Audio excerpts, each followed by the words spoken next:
Hello everyone, मैं पल्लवी सिंह आपका हार्दिक स्वागत करती हूँ। आज का मेरा टॉपिक यमक अलंकार है।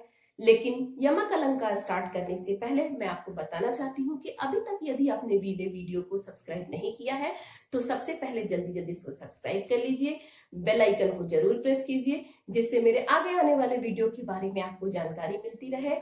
और मेरे वीडियो को अधिक से अधिक शेयर कीजिए। जो भी हाई स्कूल इंटरमीडिएट के छात्र हैं और यदि कोई कॉम्पिटिटिव एग्जाम में बैठ रहा है जिसमें कि हिंदी एक महत्वपूर्ण टॉपिक है और हिंदी एक महत्वपूर्ण पार्ट है, तो उनको अधिक से अधिक शेयर कीजिए और लाइक करना न भूलें। तो जल्दी से जल्दी लाइक कीजिए। चलिए अपने टॉपिक की तरफ चलते हैं, जो कि यमक अलंकार है। तो सबसे पहले हम जानेंगे कि यमक अलंकार क्या होता है, यमक अलंकार किसे कहते हैं।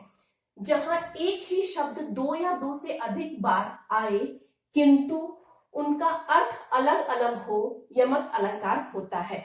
जैसा कि हमने किसमें अनुप्रास अलंकार में देखा था कि वहां पे वर्णों की आवृत्ति हो रही थी, लेकिन यमक अलंकार में वर्णों की आवृत्ति नहीं होती है, शब्दों की आवृत्ति होती है। और वो शब्द दो बार भी आ सकते हैं और दो से अधिक बार भी आ सकते हैं, लेकिन हर बार उनका जो अर्थ है वो अलग अलग होता है। जैसे कि कुछ उदाहरण मैंने लिख रखे हैं, उनके थ्रू समझते हैं तो अधिक अच्छे से समझ पाएंगे। काली घटा का घमंड घटा।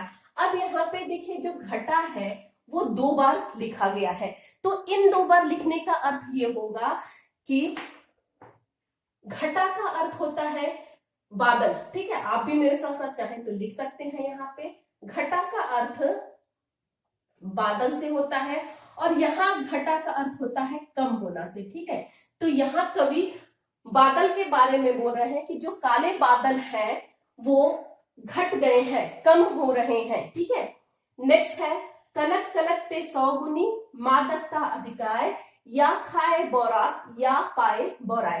अब यहाँ पे देखिए, जो कनक है दो बार आया है, लेकिन इन दोनों बार इनका अर्थ अलग अलग है।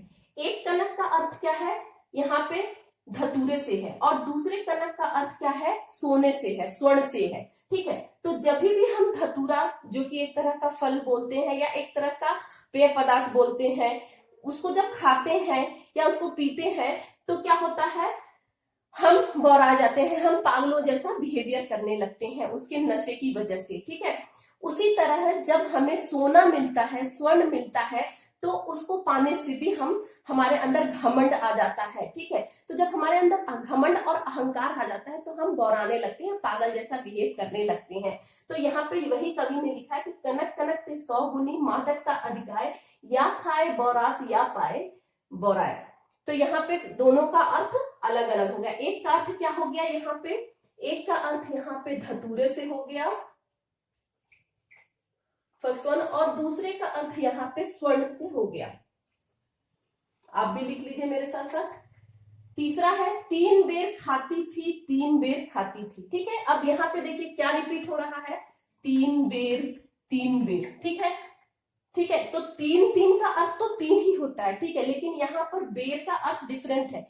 एक बेर का अर्थ यहाँ पे फ्रूट से है, फल से है। ठीक है, और दूसरे बेर का अर्थ क्या है कि 3 बार से है। ठीक है, तो यहाँ पर कवि ने बताया है कि 3 बेर खाती थी 3 बेर खाती थी, मतलब यहाँ पर वो 3 बार खाती थी और 3 बेर खाती थी। 3 बेर जो फ्रूट है वो खाती थी, तो यहाँ पे बेर बेर 2 बार लिखा है। अब यहाँ पे पहले बेर का अर्थ क्या हो गया, फल, एक तरह का फल लिख सकते हैं, एक प्रकार का फल।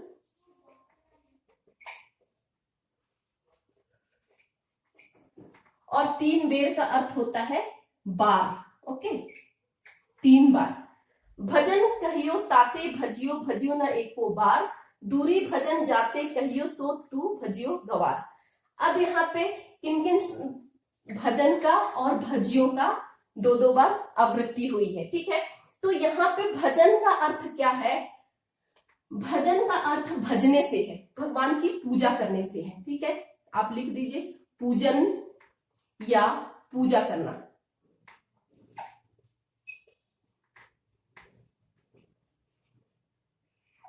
और भजियों का अर्थ यहाँ पे होता है भजन। एक भजियों का अर्थ यहाँ पे भी होता है भजन किया, मतलब पूजा किया, और दूसरे भजियों का अर्थ होता है भाग जाना। ठीक है, आप यहाँ पे लिख सकते हैं, इसका अर्थ होता है भाग जाना। ठीक है, तो यहाँ पे कवि क्या कह रहे हैं, यहाँ पे कवि समझाने का प्रयत्न कर रहे हैं अपने मन को कि मैंने तुम्हें, कि हे मन, मैंने तुम्हें परमात्मा से मिलन के लिए और उनके पूजा के लिए, उनके पूजन के लिए बोला था, उनके भजन के लिए बोला था, और तुम क्या हो कि उनकी पूजा को छोड़कर भाग रहे हो। तो यहाँ पे भजन और भज्यो दो बार प्रयोग किया गया है। एक भजन का अर्थ होता है भजन करना और दूसरे भजन का अर्थ होता है क्या, भाग जाना। उसी तरह एक भज्यो का अर्थ यहाँ पे क्या होता है, भजन किया, मतलब ऑलरेडी वो काम हो गया है, और भज्यो का अर्थ होता है भाग जाना। तो यहाँ पे कवि यही समझाने का प्रयत्न कर रहे हैं अपने मन को कि मैंने तुम्हें भगवान या परमात्मा के भजन करने को कहा था और तुम एक बार भी न करके उससे भाग रहे हो, और जो फालतू की चीजें हैं, जो भोग विलास की चीजें हैं, उसमें तुम अपना मन लगा रहे हो, तो ये गलत है।